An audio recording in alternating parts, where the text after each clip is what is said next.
Nós vamos agora fazer a leitura do Salmo 87.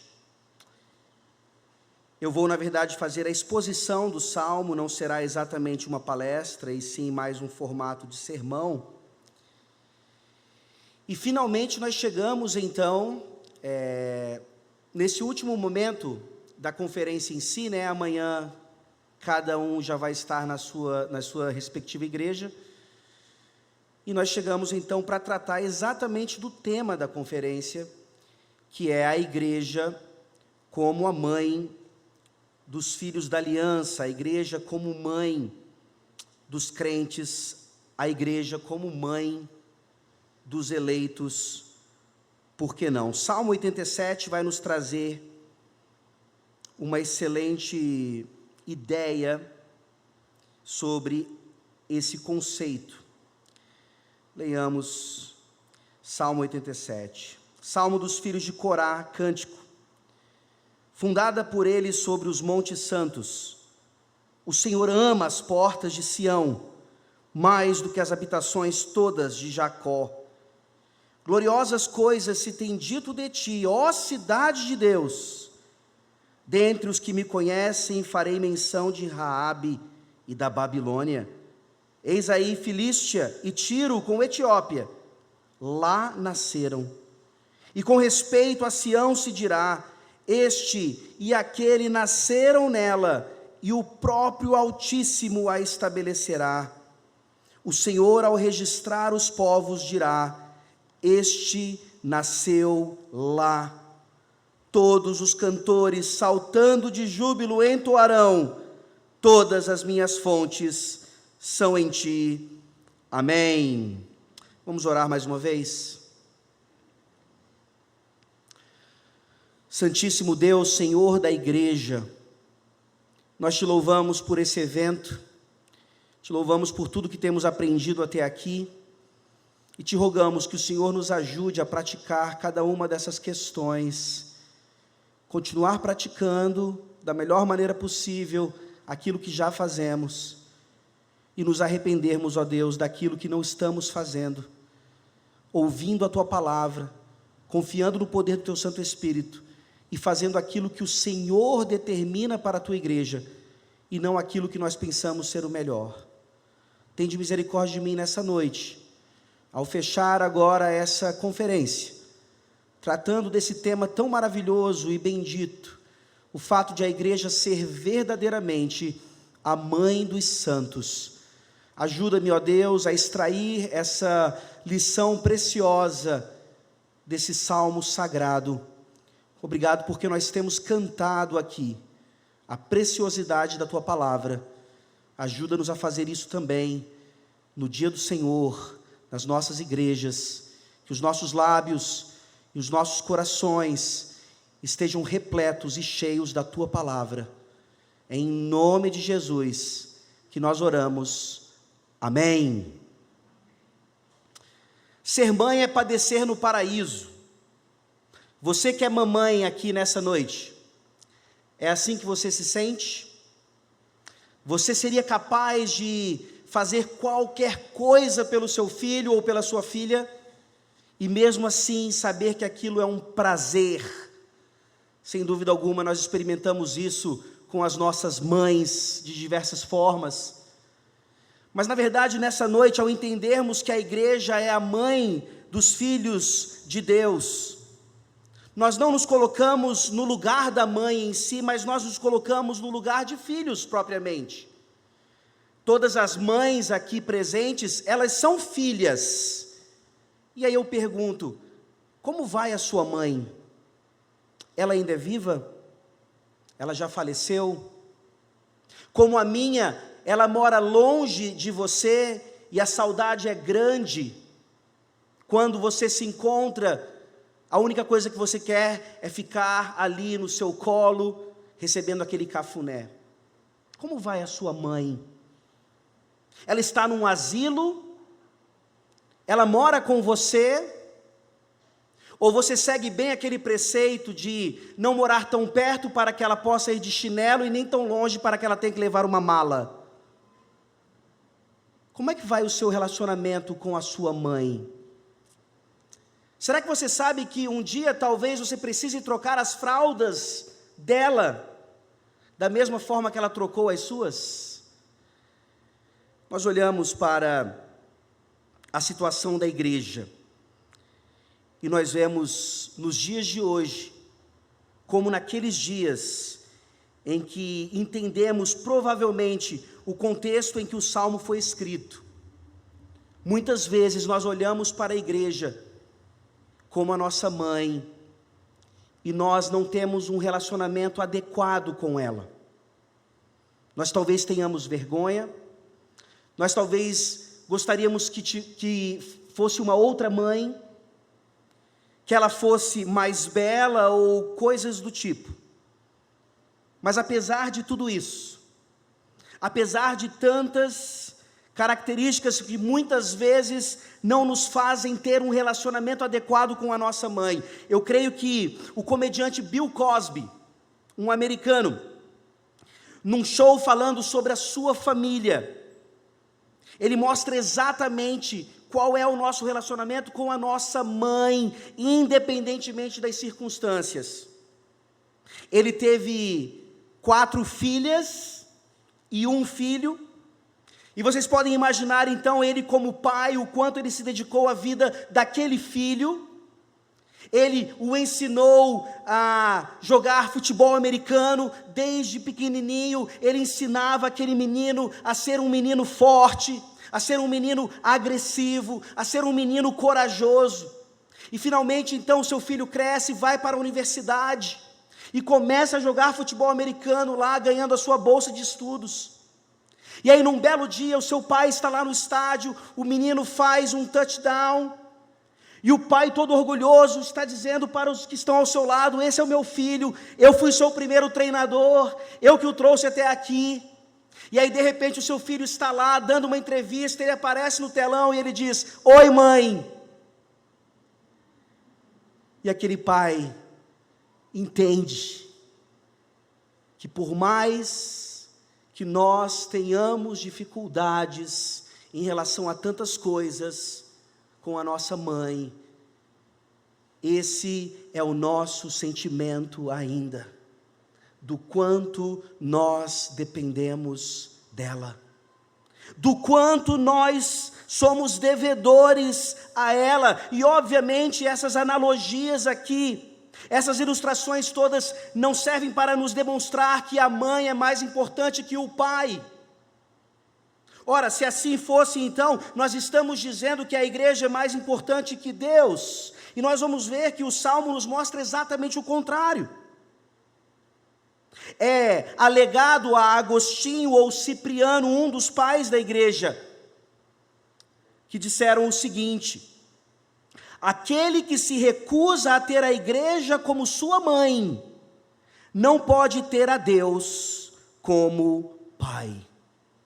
Ora, a gente tem visto aqui o tema da conferência, a gente tem ouvido isso sendo dito, e eu queria perguntar para vocês: vocês ouvem isso com tranquilidade? A igreja, a mãe dos crentes? Não parece algo católico romano? Não parece algo um pouco fora do contexto que sempre aprendemos a respeito da igreja? Eu gostaria de mostrar para vocês que não, meus irmãos.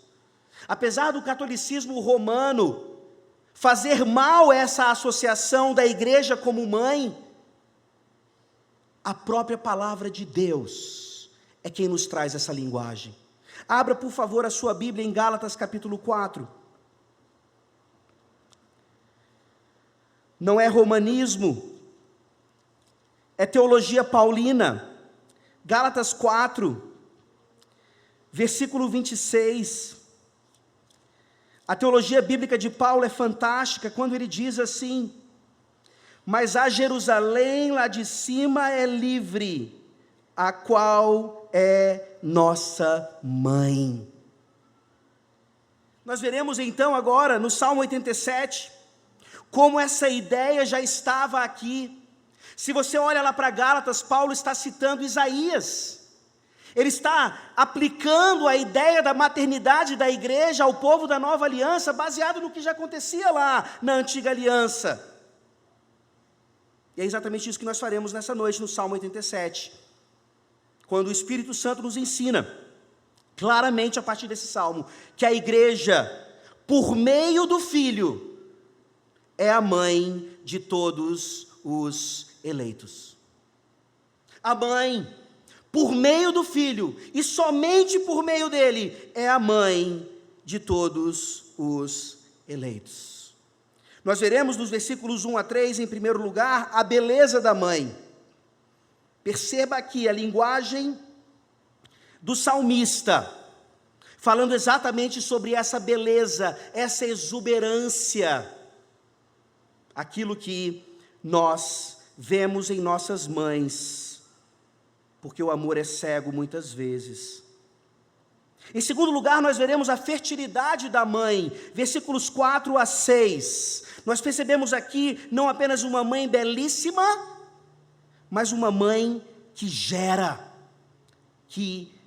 pela qual muitos nascem. E finalmente nós veremos no versículo 7, a centralidade da mãe, a importância da mãe, a essencialidade da mãe, a sua beleza, a sua fertilidade e a sua centralidade. Leamos mais uma vez então os versículos 1 a 3. Fundada por ele sobre os montes santos, o Senhor ama as portas de Sião, mais do que as habitações todas de Jacó. Gloriosas coisas se tem dito de ti, ó cidade de Deus. Como vocês sabem, é muito difícil contextualizar os salmos. Em alguns salmos você tem aqui exatamente quando ele foi escrito, em que circunstância, mas aqui o máximo que é dito é que esse foi escrito pelos filhos de Corá, ou Coré, compositores daquela época que juntamente com Davi e Asaf, eram usados por Deus para escrever essas poesias, esses cânticos, essas músicas inspiradas. Alguns vão defender que esse salmo ele foi escrito ainda antes do exílio, era uma preparação para o que viria. Mas eu quero crer, juntamente com alguns comentaristas, que esse salmo ele foi escrito depois do exílio. Ele foi escrito para encorajar o povo de Deus exatamente no retorno do povo para Jerusalém. Quando você tem lá a cidade devastada, cadê os muros? Cadê o templo? Cadê a glória da igreja? Cadê a belíssima Jerusalém? Ela está devastada. Então, independentemente, meus irmãos, desse salmo ter sido escrito antes ou depois do exílio, nós vemos aqui um salmo de encorajamento. Eu perguntei como vai a sua mãe no começo. Talvez você tenha suas dificuldades com ela, mas eu pergunto agora, como é que vai a sua igreja? Como é que vai a sua mãe enquanto igreja? Você tem orgulho dela? Se você pudesse, você já teria saído dela há muito tempo e procurado uma outra mãe, e depois uma outra mãe. Como vai o seu relacionamento com a sua igreja? Ela é tão feinha, enquanto outras aí são tão bonitas. A minha é tão pequenininha, tão vazia, enquanto outras estão lotadas. Esse encorajamento é fantástico nos dias de hoje, quando muitas vezes nós sentimos que a igreja está perdendo, enquanto as falsas igrejas ou outros movimentos têm crescido. O Salmo vem nos dizer exatamente o contrário.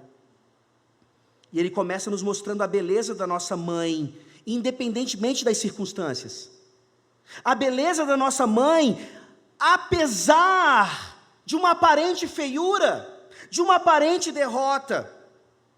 Ele diz no versículo 1, fundada por ele sobre os montes santos. E aqui nós somos transportados para aquela região.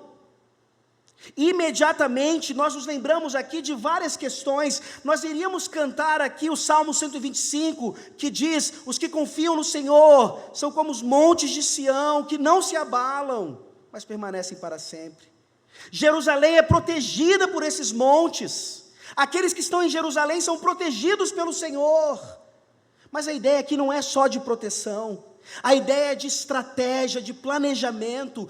Deus colocou, Deus fundou Jerusalém como tipo da igreja, exatamente onde ela deveria estar, dentro da providência de Deus. Deus não faz absolutamente nada por acaso, ou obviamente de forma errada. Mas não é apenas a ideia de proteção, não é apenas a ideia estratégica, mas principalmente a ideia de beleza. Imagine aqui esse local. Se você já teve uma oportunidade de ir a algum lugar com montanhas altas, você fica imediatamente hipnotizado com a beleza daquele local, a beleza geográfica, a beleza física. E eu costumo dizer lá na igreja, todas as vezes que eu tenho oportunidade, que as pessoas que fazem a famosa viagem à Terra Santa, elas precisam ser menos supersticiosas. Eu não sei se você já foi, eu não sei se você pretende ir, eu não sei se na sua igreja está se planejando um pacote para visitar a Terra Santa. Deixe-me lembrar a vocês, não há nada de santo naquele lugar. Sim, foi o lugar onde Jesus nasceu, foi o lugar onde várias coisas aconteceram, e sem dúvida alguma, eu gostaria de ir até lá, mas não por superstição, não por achar que ela é mais importante do que qualquer outra coisa, mas simplesmente por causa de toda essa história e pela beleza geográfica do lugar. Deve ser maravilhoso, deve valer cada centavo um pacote turístico desse. Mas da mesma maneira que naquela época em que o Salmo foi escrito, assim como hoje, a beleza da nossa mãe enquanto igreja, ela não é meramente física ou geográfica, ela é uma beleza espiritual. E aqui uma deixa para as mamães. Mamães, a idade vai chegando, vocês logo logo vão ser avós. Não estou dizendo para vocês não se preocuparem com a sua beleza física e exterior, mas a mamãe, a avó, a bisavó, ela deve se preocupar muito mais com a mulher interior. A Bíblia fala do homem interior, e aqui eu falo da mulher interior. Se você olha para 1 Pedro capítulo 3, é exatamente isso que ele fala, das filhas de Sara, que tem na sua piedade a sua beleza principal e primordial.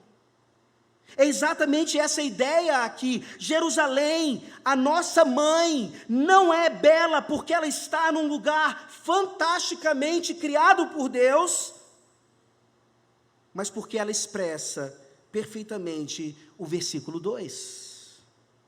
O Senhor ama as portas de Sião, ou Jerusalém, mais do que as habitações todas de Jacó. Que versículo estranho. Um versículo que é facilmente interpretado à luz do que nós entendemos enquanto culto. Se você já teve a oportunidade de ler algum livro reformado e bíblico a respeito de culto, você provavelmente leu alguma coisa a respeito da diferença entre o culto solene, o culto público, o culto corporativo e o culto geral. Vai mais ou menos assim: toda a nossa vida é um culto a Deus, sem dúvida alguma.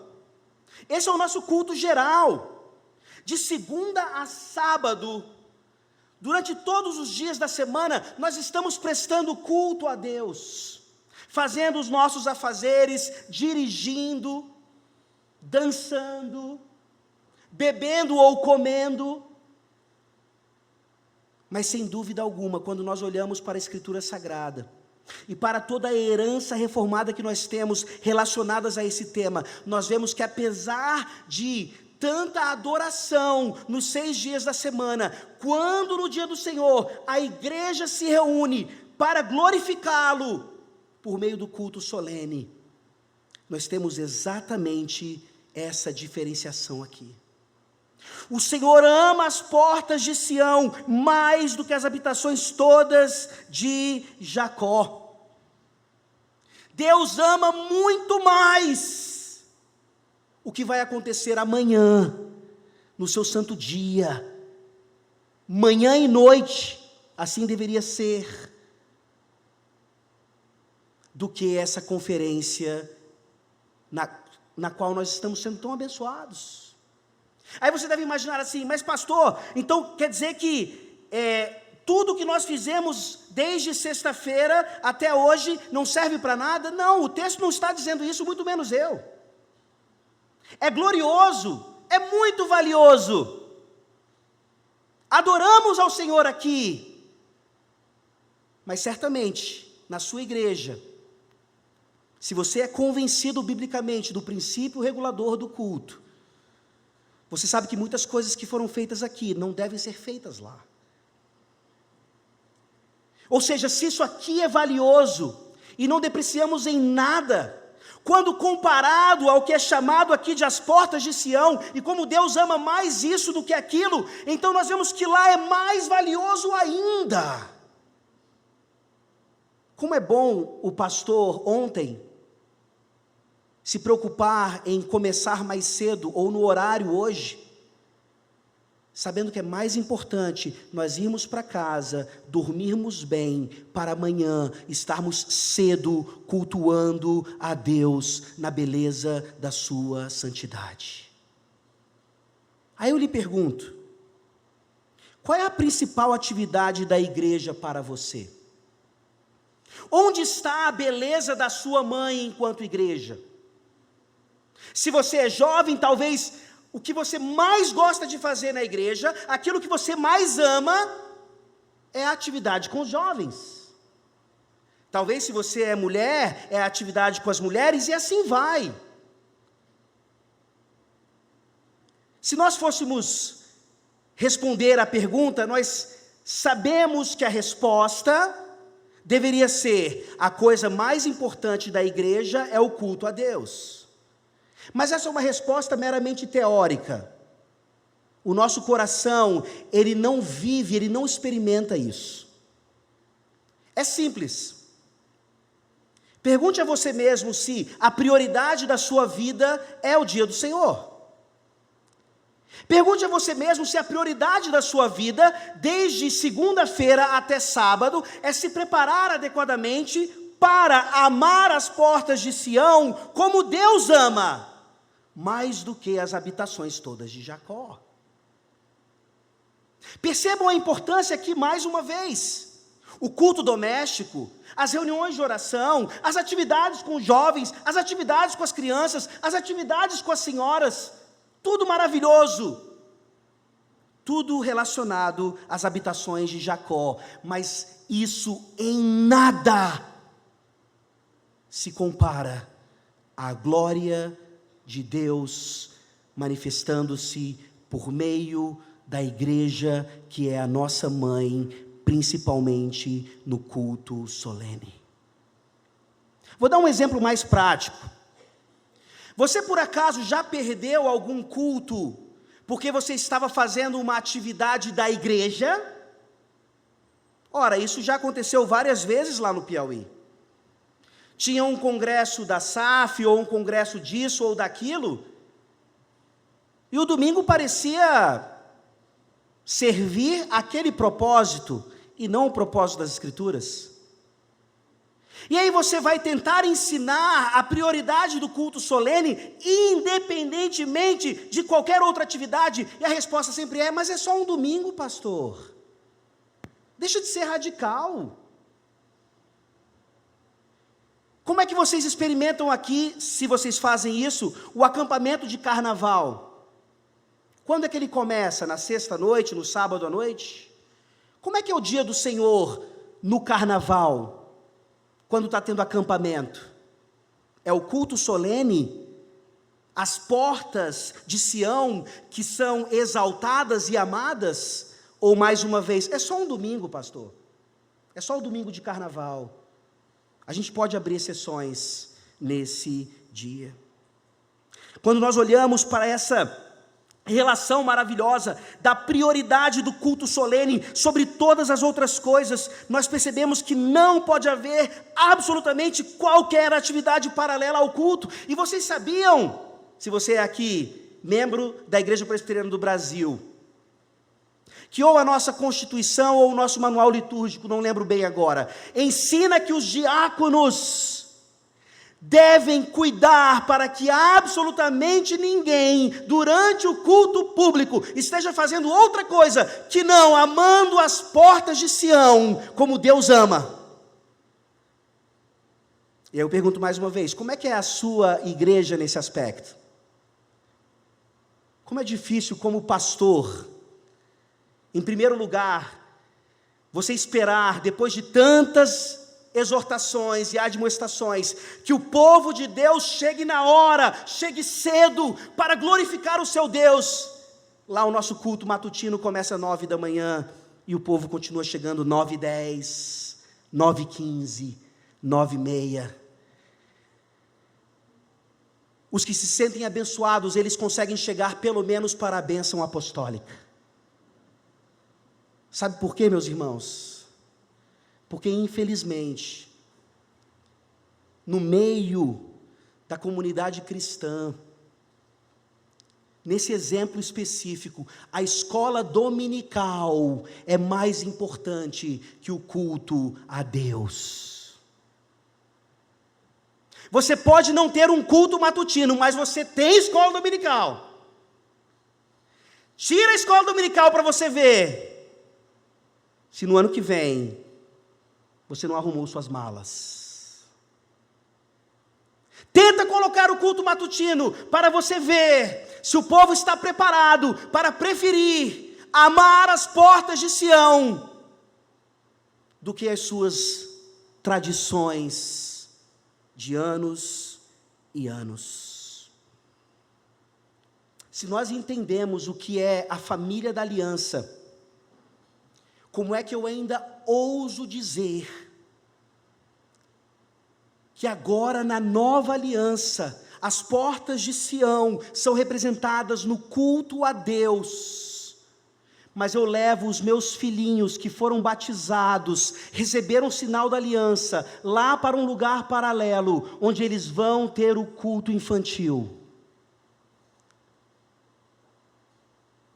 Percebam que todas essas práticas estão nos mostrando o quanto nós ainda não amamos as portas de Sião mais do que as habitações todas de Jacó.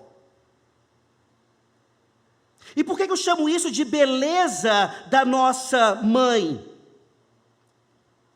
Porque essa exuberância toda é exatamente um reflexo da beleza do próprio Senhor. Por que então que o culto solene, ele é tão especial assim? Porque naquele momento, diferentemente de outros, Deus prometeu uma bênção especial, Deus prometeu estar ali de uma forma especialíssima. E a beleza da mãe, ela nada mais é do que o reflexo da beleza do pai. Os salmos dizem o que, meus irmãos? Nós o adoramos na beleza da sua santidade.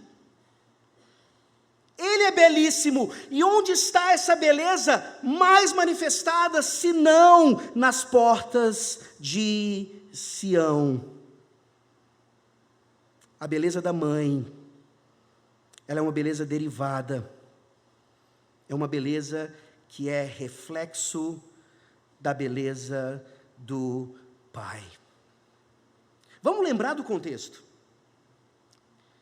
Aqui, mais uma vez, eu quero insistir que o contexto era de uma Jerusalém devastada. Não tinha tanta beleza física assim, apesar da geografia. O templo estava acabado, os muros derrubados. Da mesma maneira que hoje, possivelmente, Quando nós vamos para a nossa igreja, é desconfortável. As paredes precisam ser pintadas, talvez não tenha climatização. Eu vou porque tem que ir, porque se eu pudesse, eu iria para outra igreja bem mais confortável do que essa. E eu estou falando apenas das questões externas e físicas. Eu não estou falando das questões teológicas e espirituais, que são ainda mais devastadoras. Se você nessa noite está desencorajado com a sua igreja, então, por favor, ouça atentamente o versículo 3. Gloriosas coisas se tem dito de ti, ó cidade de Deus. Gloriosas coisas se tem dito de ti, ó cidade de Deus. Graças a Deus nós caminhamos por fé e não por vista.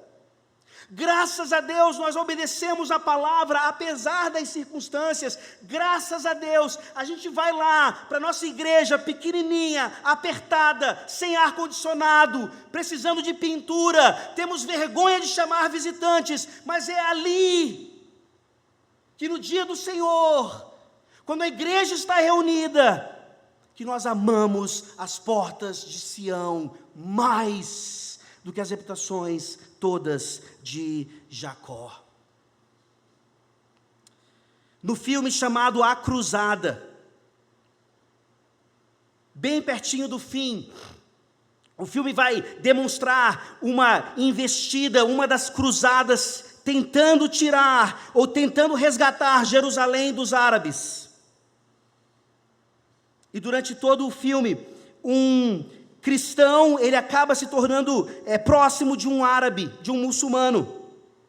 E no final eles têm um diálogo que vai mais ou menos assim: eles estão cansados de tanta guerra. Para que tudo isso? Por que a gente não pode viver em paz? E aí o muçulmano pergunta para o cristão: o que Jerusalém significa? Por que tanta briga, tanta guerra por causa de uma cidade? E o cristão diz: nada. Jerusalém não significa nada. Em outras palavras, ele está dizendo, nós estamos guerreando por causa daquilo que Tiago diz, nós cobiçamos, nós desejamos mal, nós somos odiosos e por isso guerreamos. Mas aí o filme, ele não para, o diálogo não para, ao mesmo tempo que ele diz nada, Jerusalém é desimportante, ele para, medita e ele responde: tudo. Jerusalém significa tudo. Jerusalém significa tudo, porque gloriosas coisas se tem dito a respeito dela, que é a cidade de Deus. Abra sua Bíblia, por favor, em Deuteronômio 12. Deuteronômio 12, versículos 5 a 6. Aqui nós começamos a ver a importância de Jerusalém, mais uma vez, que é um tipo da igreja. Deuteronômio 12, versículos 5 e 6. Mas buscareis o lugar que o Senhor vosso Deus escolher de todas as vossas tribos, para ali pôr o seu nome e a sua habitação, e para lá ireis. A esse lugar fareis chegar os vossos holocaustos, e os vossos sacrifícios, e os vossos dízimos, e a oferta das vossas mãos, e as ofertas votivas, e as ofertas voluntárias, e os primogênitos das vossas vacas e das vossas ovelhas. Princípio regulador do culto, lá na antiga aliança, dizendo que no futuro, Deus estabeleceria a sua habitação claramente e especificamente em Jerusalém, e lá eles amariam as portas de Sião mais do que qualquer outra coisa. Olha a beleza da nossa mãe enquanto igreja. Nós já ouvimos aqui, o pastor Paulo Brasil terminou a sua palestra dizendo: ela é a nossa mãe, nós precisamos dela, nela nós temos o alimento, a nutrição, a disciplina, a correção. Onde é que tudo isso acontece? prioritariamente no meio do povo de Deus, meus irmãos, senão no culto ao Senhor.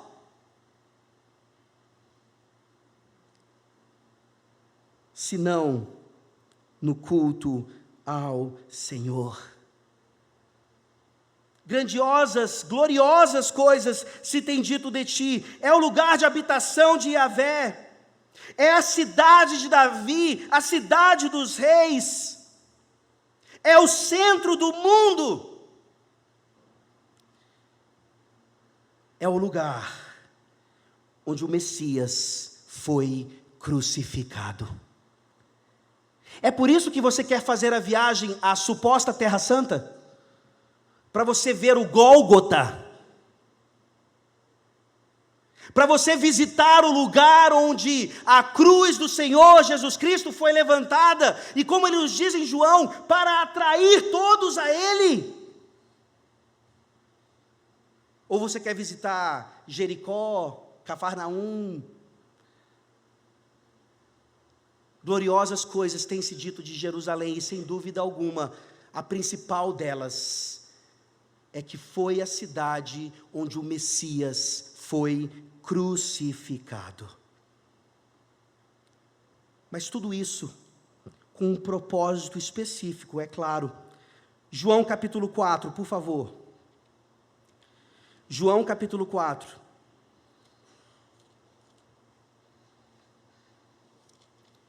João 4, versículos 20 a 24.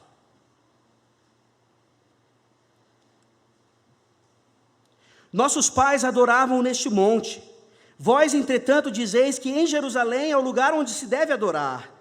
Disse-lhe Jesus: mulher, podes crer-me que a hora vem, quando nem neste monte, nem em Jerusalém adorareis o Pai. Vós adorais o que não conheceis, nós adoramos o que conhecemos, porque a salvação vem dos judeus. Mas vem a hora, e já chegou, em que os verdadeiros adoradores adorarão o Pai em espírito e em verdade, porque são estes que o Pai procura para seus adoradores. Jerusalém não significa nada, mas ao mesmo tempo ela significa tudo. Hebreus nos diz claramente isso. Hebreus 12, 22.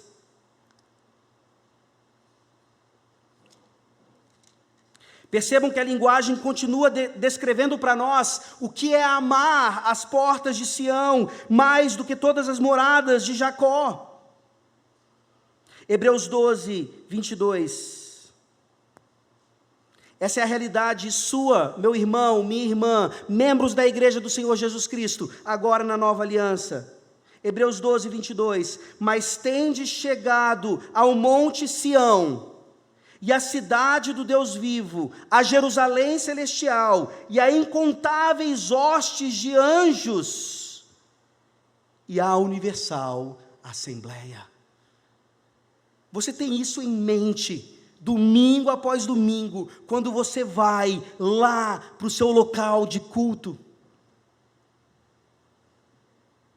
Você poderia ler esse versículo antes de sair de casa e meditar, e talvez memorizá-lo, e tê-lo no seu coração, e cantar o Salmo 122 juntamente com essa memorização. Alegrei-me quando me disseram: vamos à casa do Senhor,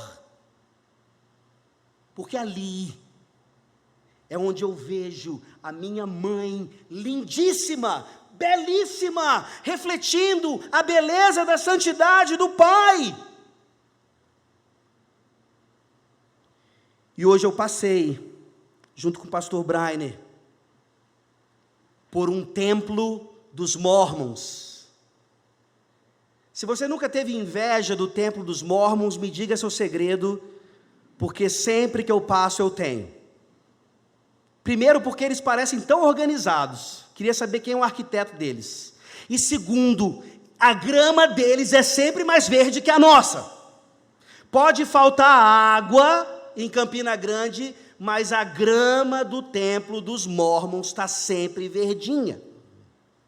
E não tem como você não se sentir atraído, não tem como você pelo menos não ficar curioso. Eu gostaria de entrar lá para ver se por fora é assim, vamos ver por dentro. talvez mármore, granito. Se você já foi a Recife, já deve ter visto o principal templo deles lá, com aquele anjo dourado em cima assim. É belo, não podemos negar, é lindo. Mas, meus irmãos, é tão feio, é horroroso, é nojento, é asqueroso. Porque eles não adoram o verdadeiro Deus. Eles se dizem os santos dos últimos dias, os servos de Jesus, e aquele nome é falso. E lá em Teresina são muitos templos dos mormons, por isso que eu me sinto assim talvez. Você vai nos bairros mais pobres e está lá aquele templo suntuoso, igualzinho ao do bairro Nobre. E eu vou na minha congregaçãozinha lá, em Teresina, só com ventilador. O piso todo esfolado, a pintura da parede afofada, o mofo. E nós ainda ficamos nos perguntando, né? Onde estão os eleitos? Não, nós não vamos atrair os eleitos pela beleza física e pelo conforto das nossas igrejas, mas, meus irmãos, é para a vergonha nossa que templos de outras seitas e falsas religiões sejam tão suntuosos, enquanto nossas congregações parecem lugares de pessoas sem qualquer condição financeira. Mas é lá, mesmo nesses lugares, onde a beleza do Senhor está, e onde a beleza de nossa mãe é manifestada. Mas de uma forma bem prática eu lhe pergunto, quanto é que você investe na beleza tão simples de sua mãe? Nós não buscamos luxo, nós não buscamos ostentação, mas nós buscamos um mínimo de beleza, porque o nosso Deus é belíssimo, e estética faz parte do seu reino, e nós não parecemos dar a mínima para isso. Ageu capítulo 1, nos mostra que nós estamos investindo em nossas casas apaineladas, enquanto o templo do Senhor continua destruído, enquanto o templo do Senhor continua caído. O quanto você investe, mesmo que pouquíssimo, na beleza exterior e principalmente interior da sua mãe. Se você não consegue investir, porque o seu orçamento é pequeno, nessa área, então, por favor, não invente mais desculpas, para que o seu investimento no amor às portas de Sião seja ainda mais manifestado em sua vida. Essa é a beleza da mãe. Deveríamos responder assim, diante de tudo isso. Mas agora nós voltamos para o Salmo, e nós percebemos aqui também então a sua fertilidade, a fertilidade da mãe, versículos 4 a 6. Dentre os que me conhecem, farei menção de Raabe e da Babilônia. Eis aí Filístia e Tiro com Etiópia, lá nasceram. E com respeito a Sião se dirá, este e aquele nasceram nela, e o próprio Altíssimo a estabelecerá. O Senhor, ao registrar os povos, dirá, este nasceu lá. Aqui não há dúvidas, então, da descrição da igreja enquanto mãe. Deixe-me ler para vocês aqui a primeira citação de Calvino da noite. Serão algumas.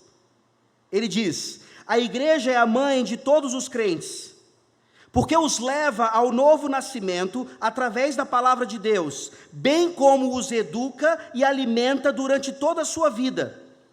Esse caráter maternal da igreja é visto de modo especial na ministração dos sacramentos. Palavra e sacramentos. Calvino entendia bem disso. Mas o pastor Paulo mencionou agora, um pouco antes, como é que nós damos o sacramento para os inimigos de Deus? Como é que nós abrimos a mesa do Senhor para aqueles que claramente usurpam e destroem, lutam contra a igreja? Não é essa a descrição aqui? Olha a lista daqueles que nascem em Sião. Raabe, que aqui é um apelido para Egito, Babilônia, Filistia, Tiro, Etiópia. Uma lista dos mais vis inimigos do povo de Deus. Os filhos de Corá que não poderiam ter sido mais bem usados pelo Espírito Santo do que dessa maneira. Quando o povo de Israel lesse e cantasse e orasse esse salmo, o coração deles devia ficar apertado. A gente pode fazer uma paráfrase, dizendo assim: dentre os que me conhecem, farei menção do Ísis. Farei menção de terroristas, estupradores, pedófilos, marxistas, e tantos outros que se levantam claramente contra Deus e contra a sua igreja. Ao ouvir isso, como é que fica o seu coração? Como é que você reage diante de uma realidade que um belo dia você pode estar sentado do lado do assassino de sua mãe para tomar a ceia do Senhor com ele? Não é essa a história famosíssima daquele missionário americano para o Equador? Você deve conhecer. Ele que foi lá juntamente com outros e foi pregar o evangelho para aquela tribo de canibais, e quando eles chegam lá, morrem. E depois o filho daquele missionário prega o evangelho para o assassino de seu pai, e o assassino de seu pai começa então a tomar a ceia do Senhor juntamente com ele. O que você faria com o assassino da sua mãe? Prende. Pena perpétua, se pudesse. Como é que nós reagimos diante dos inimigos da nossa mãe, agora a igreja? Será que quando nós olhamos para essa lista, nós não deveríamos nos lembrar imediatamente de Romanos 5, versículo 10? Abra sua Bíblia lá. Romanos 5, versículo 10.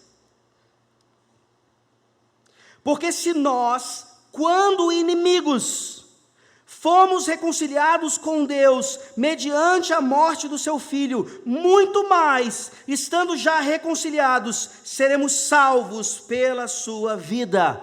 Não se engane, mesmo tendo nascido em berço de ouro, berço da aliança, berço presbiteriano, ou qualquer outro, mesmo que você não seja um aliancista.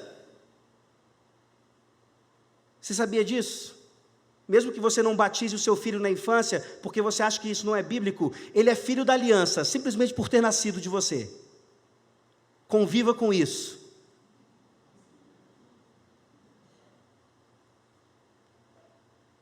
Mesmo que você tenha nascido em berço de ouro, se você não foi regenerado ainda no ventre de sua mãe, como João Batista foi, quando você saiu daquele ventre, você era um filho da ira, um filho da desobediência, e Deus não dá asa à cobra, porque senão os nossos filhos, mesmo bebezinhos, pulariam no nosso pescoço e nos matariam.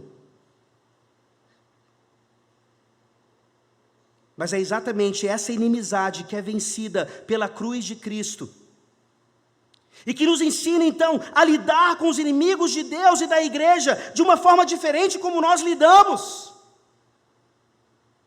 Mais uma vez, de forma prática. Você realmente crê que Deus, pelo seu Santo Espírito e pela sua palavra, é capaz de converter um homem como Jean Willis? Você tomaria ceia do Senhor com Jean Willis?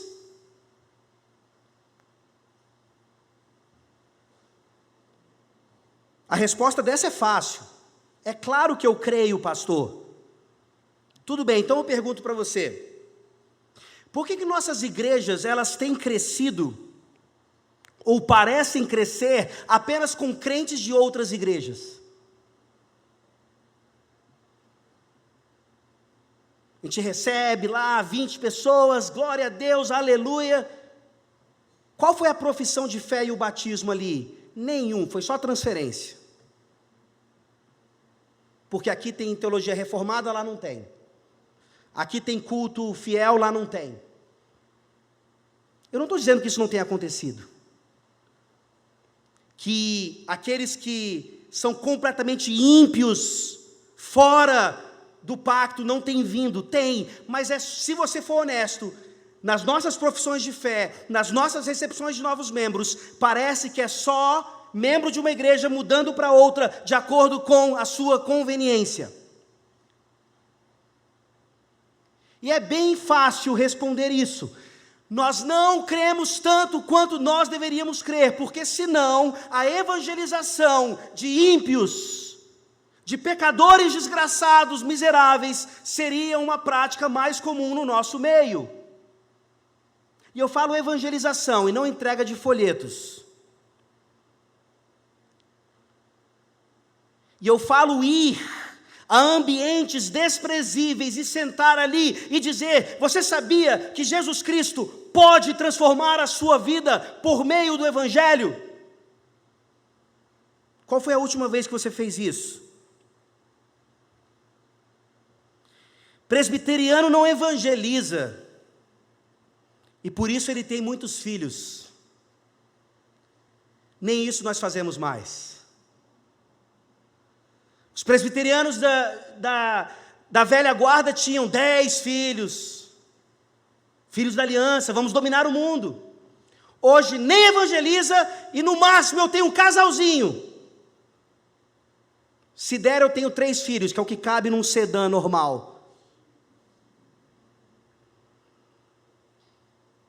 Meus irmãos, nós olhamos para o Salmo 87, e os versículos 4 e 5 estão nos dizendo que a igreja do Senhor Jesus Cristo, que é mãe dos eleitos, ela continua recebendo no seu meio os inimigos mais perversos. Imagine você sendo um crente fiel na época de Saulo. Não dá para acreditar que aquele perseguidor da igreja está agora sendo um dos maiores missionários da igreja. Claro que tem, Deus salva inimigos. Mas nós não cremos nisso, porque a nossa prática não reflete isso. Olha o final do versículo 5. O próprio Altíssimo a estabelecerá. É Ele quem faz. É Ele quem estabelece. Nós precisamos ser um pouquinho mais obedientes, porque Ele não traz apenas os fins, mas Ele estabelece os meios também. Por alguma razão, na sua sublime sabedoria, Ele decidiu que seria por meio de nós, filhos da mãe igreja, que iríamos atrás dos nossos outros irmãos que estão por aí, ainda perdidos. Isso, sem dúvida alguma, deveria nos impulsionar a missões.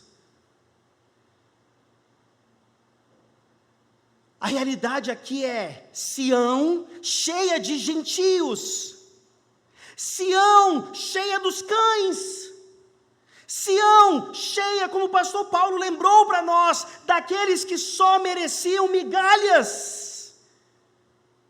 Olha como isso muda a nossa leitura da palavra. Pastor Paulo lembrou aqui, já na antiga aliança, Raabe, prostituta, inimiga de Deus, nasceu em Jerusalém. Ruth, moabita,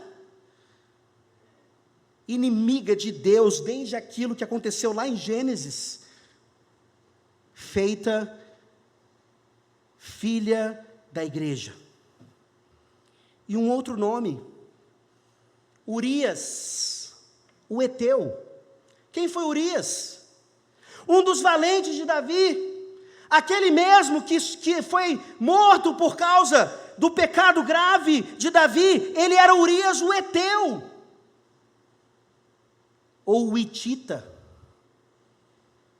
Não sabemos se na sua geração ou em outras gerações, aquela família de heteus ou de hititas foi feita filha da igreja. Versículo 6 nos mostra algo maravilhoso, como resultado de tudo isso. O Senhor, ao registrar os povos, pastor Paulo falou como é difícil responder aquela pergunta, me mostra aí na Bíblia onde tem rol de membros. Aqui um versículo. Assim como vários outros. Sim, nós não precisamos de versículos específicos. A inferência, a lógica da palavra, como o pastor Paulo fez aqui, é mais do que suficiente para nos mostrar a importância da membresia de uma igreja. Aqui, a ideia de registro não é uma mera ilustração, a ideia de registro está dizendo isso. Aqueles povos, aqueles inimigos, eles estavam sendo colocados numa espécie de livro. A palavra de Deus fala do livro da vida. A palavra de Deus fala disso, que é aquela espécie de registro mesmo, uma ideia de rol de membros. E lembrando agora da primeira palestra do pastor Paulo, não é uma carteirinha de igreja que salva ninguém, não é uma carteirinha de igreja que deixa tudo ok, sem dúvida alguma, mas eu quero dizer para você nessa noite, se você não é membro de uma igreja, a sua situação é ainda pior. Uma coisa não exclui a outra. Pastor, ter meu nome lá num hall de membros não significa nada, assim como não ter o nome significa muita coisa. Significa que você ainda não entendeu o quanto isso é prejudicial para você, e mais uma vez eu espero que a palestra do pastor Paulo tenha servido esse propósito. Nós nos perguntamos então, como é que incircuncisos se tornam cidadãos da igreja? Como é que incircuncisos passam agora a tomar da ceia do Senhor conosco? E olha que coisa brilhante no Salmo.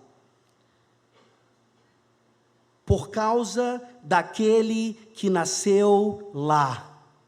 Opa! Vou repetir.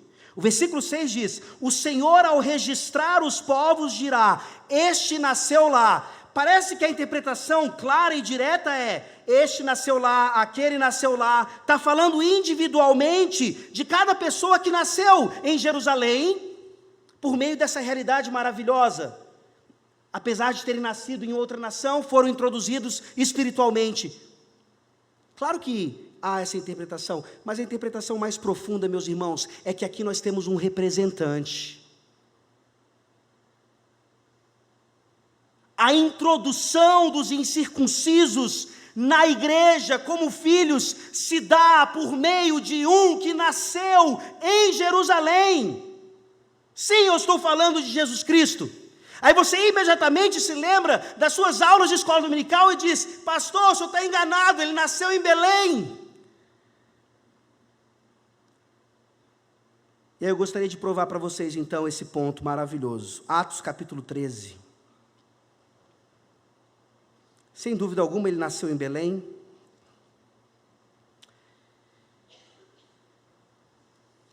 E sem planejamento nós cantamos o Salmo 2 hoje, que nos ajuda a entender essa relação.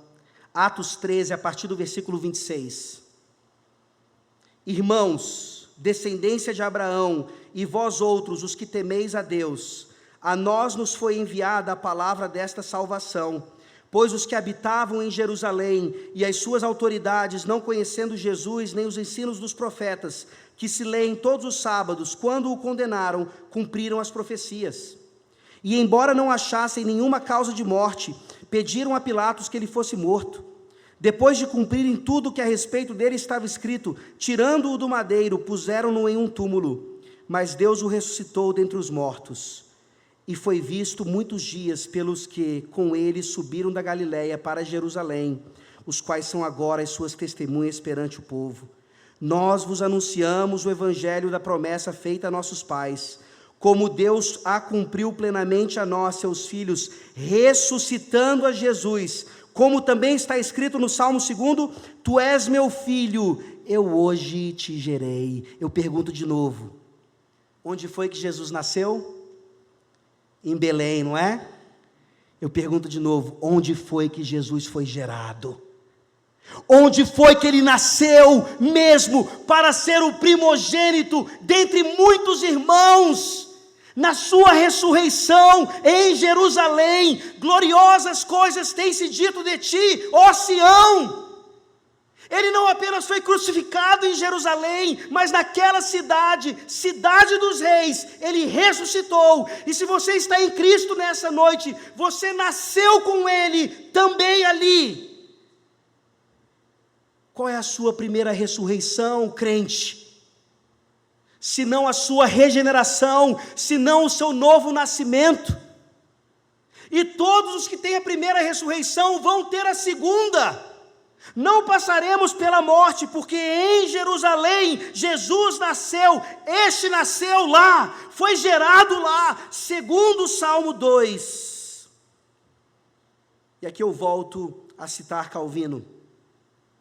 Não há outra maneira de entrarmos na vida, se esta mãe não nos conceber em seu ventre, der-nos a luz, alimentar-nos em seu seio e, por último, não nos manter sob seus cuidados e orientação, até que, despidos desta carne mortal, nos tornemos como os anjos. Por que é que você evangeliza? Por que é que você faz missões? Para que mais e mais e mais inimigos de Deus e da nossa mãe recebam o dom da regeneração, recebam o dom da ressurreição. Como é que nós evangelizamos? Como é que nós fazemos missões? O Salmo é tão prático,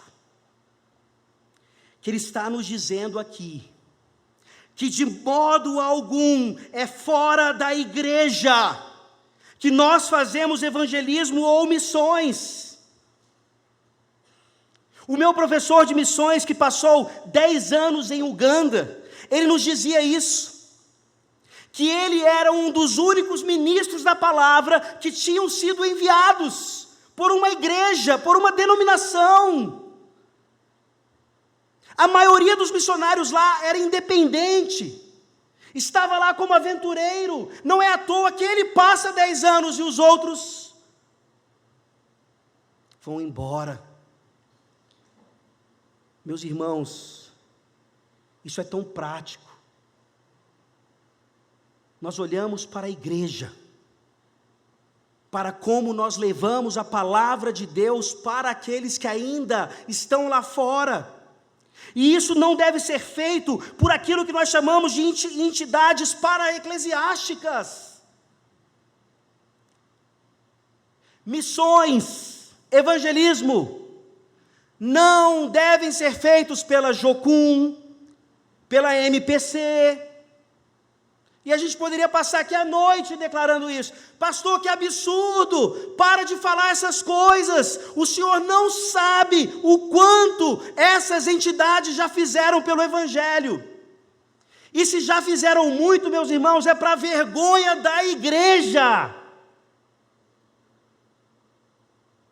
Eu não sou contra Jocum, ou MPC, ou Visão Mundial, desde que eles estejam debaixo daquilo que nós aprendemos aqui, um sistema de governo bíblico. Mas você sabe disso, se você já participou, ou se você apoia movimentos assim, eles são uma própria igreja, eles têm a sua própria liderança, eles fazem o que bem entendem. Mas pastor, eles estão colhendo frutos, não interessa. Ou nós fazemos o que Deus manda por meio de nossa mãe igreja, ou nós não estamos realizando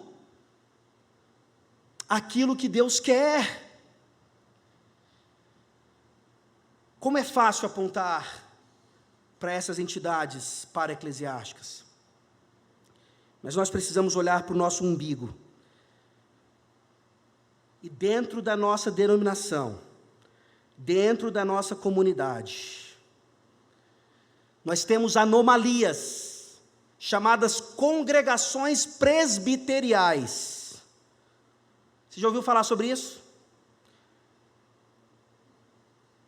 Congregação presbiterial, é bem simples, ou você concorda com o que o pastor Paulo falou anteriormente, ou você concorda com congregação presbiterial. As duas não batem, as duas ideias não batem, um está certo e o outro está errado.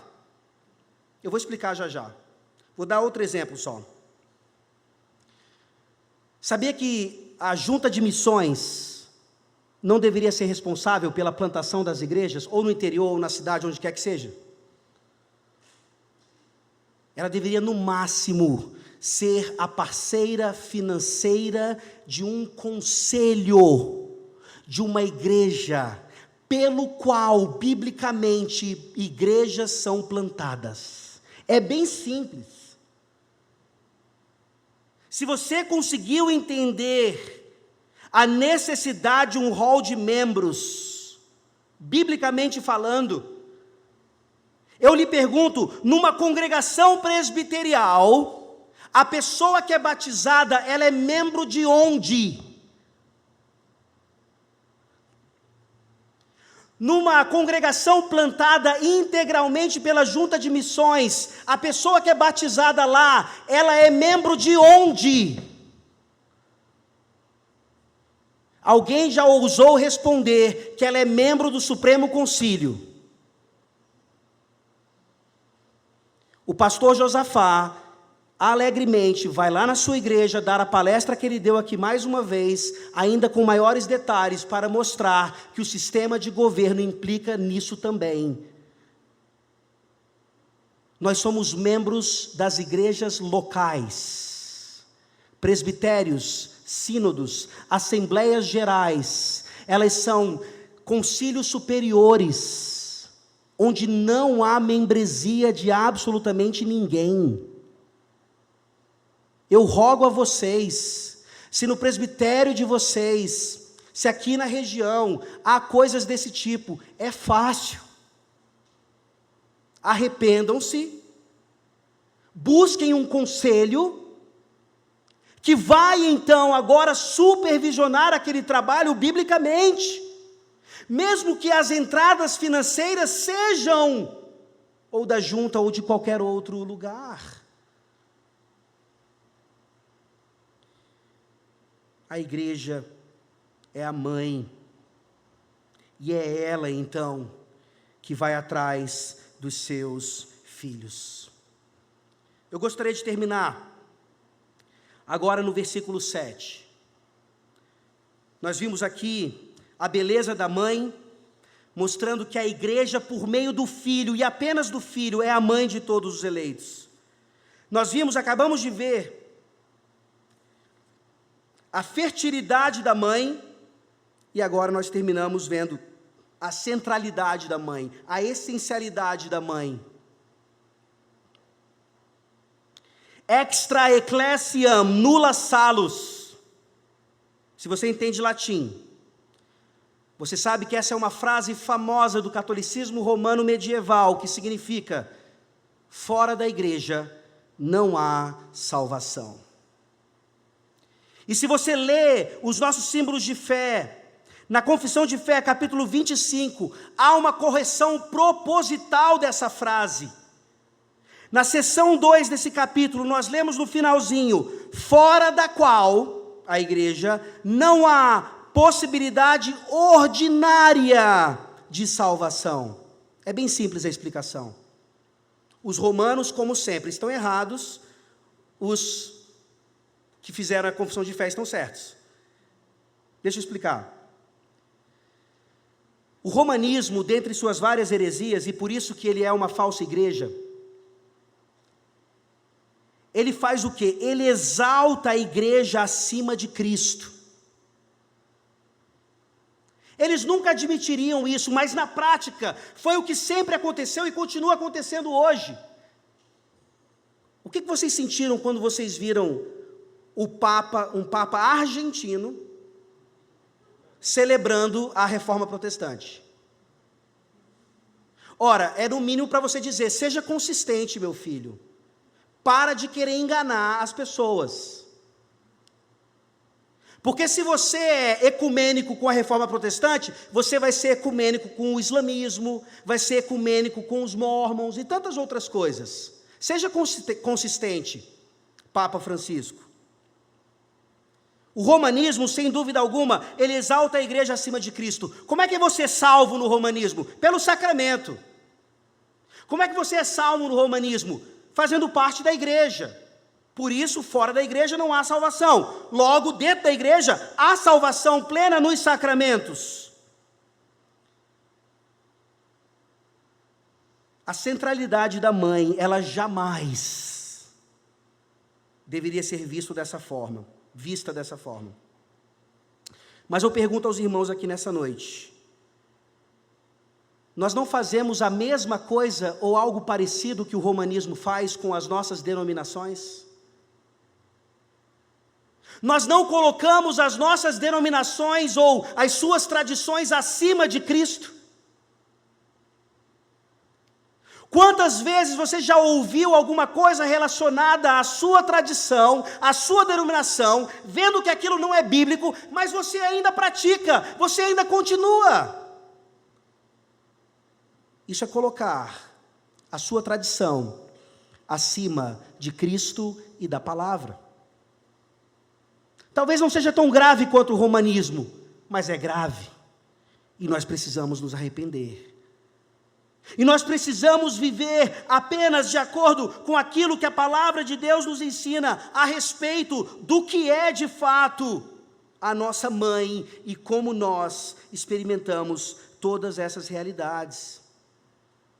O versículo 7, de uma forma fantástica, ele volta à ideia de culto. Todos os cantores, saltando de júbilo, entoarão. O Salmo começa no versículo 2, nos dizendo o que é o culto solene, o que é amar as portas de Sião, mais do que as habitações todas de Jacó, e agora o Salmo termina nos dizendo como é o culto. E se você faz parte de uma igreja reformada, calvinista, seja qual for a conceitualização da igreja, e se esse culto que você frequenta nessa igreja é um culto morto, entenda que você pode estar seguindo o princípio regulador do culto perfeitamente, mas você ainda não entendeu o que é culto. Você ainda não viu a beleza da sua mãe refletindo a beleza do pai. Aqui esse versículo, essa expressão, que todos os comentaristas, absolutamente todos, vão dizer que é uma das traduções mais difíceis de todo o livro dos Salmos. Vai nos mostrar pelo menos essa lição, o quanto o nosso culto deve ser proporcional à beleza da nossa mãe, que obviamente é a beleza do pai. O nosso culto deve ser exuberante, o nosso culto deve ser uma celebração. O nosso culto, por isso, então, deve ter luz de neon, gelo seco, orquestra, bateria, guitarra, dança litúrgica, palmas, drama. Não. porque essa não é a beleza que o Senhor Deus determinou para aquilo que a gente chama de portas de Sião. O que nós precisamos é da palavra, dos sacramentos, dos salmos e de corações de filhos que já viram e experimentaram a beleza de sua mãe e por isso cantam e adoram e cultuam tão lindamente quanto ela é. O nosso culto é tão exuberante quanto aquilo que o Senhor Deus determinou. O Salmo termina dizendo: todas as minhas fontes são em ti. Que dependência total e absoluta. Parece aqui então que esse final está dando margem para o romanismo dizer: vejam, a resposta está na igreja, as fontes estão na igreja, os sacramentos estão na igreja. O segredo está na obediência cega às bulas papais ou decisões de concílios que ofendem a palavra de Deus. Não, esse versículo não está dizendo isso. O final desse versículo está dizendo que a igreja é como a lua. A lua não tem luz própria, mas ao refletir a luz do sol, ela consegue nos guiar no meio da escuridão. Essa é a igreja, essa é a nossa mãe. Eu termino com uma última citação de Calvino. A igreja é o ventre no qual o descrente e infértil encontra o Evangelho. Ventre que está impregnado pelo Espírito Santo, pela pregação da palavra. É ela quem nos nutre, alimentando-nos em seu seio com o leite puro do Evangelho, dando-nos mais tarde o alimento sólido da sã doutrina e do discipulado.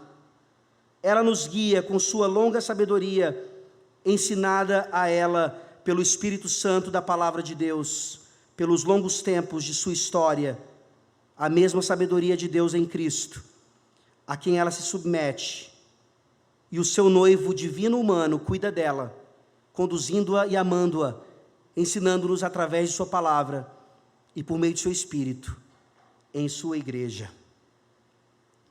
Se você ainda não entendeu que essa conferência é sobre a glória do Senhor Jesus Cristo, você não entendeu absolutamente nada.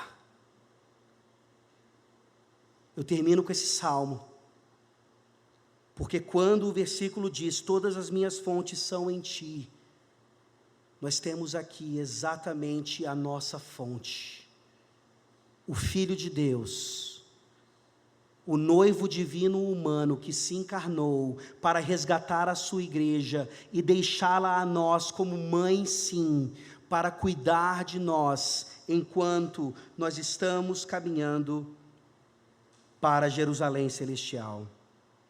A igreja, por meio do Filho, é sem dúvida alguma a mãe de todos os eleitos. É somente na igreja que nós temos a sabedoria e a glória da cruz de Cristo, sem a qual não há possibilidade alguma de salvação. Eu pergunto mais uma vez: como é que vai a sua mãe? Vamos orar.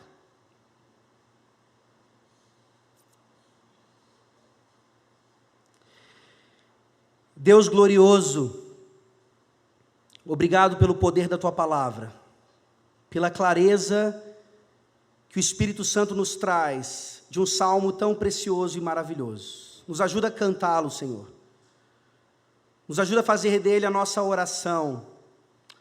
Nos ajuda a memorizá-lo para sempre nos lembrarmos de que a igreja realmente é a nossa mãe e do quanto nós precisamos cuidar dela, do quanto nós precisamos investir nela, do quanto nós precisamos fazer tudo o que o Senhor determinou por meio dela, e do quanto nós dependemos dela, ó Deus, para nos parecermos cada vez mais com o nosso irmão mais velho, o primogênito dentre muitos irmãos, que nasceu lá em Jerusalém, quando foi gerado por Ti, na sua ressurreição. Tende misericórdia de nós.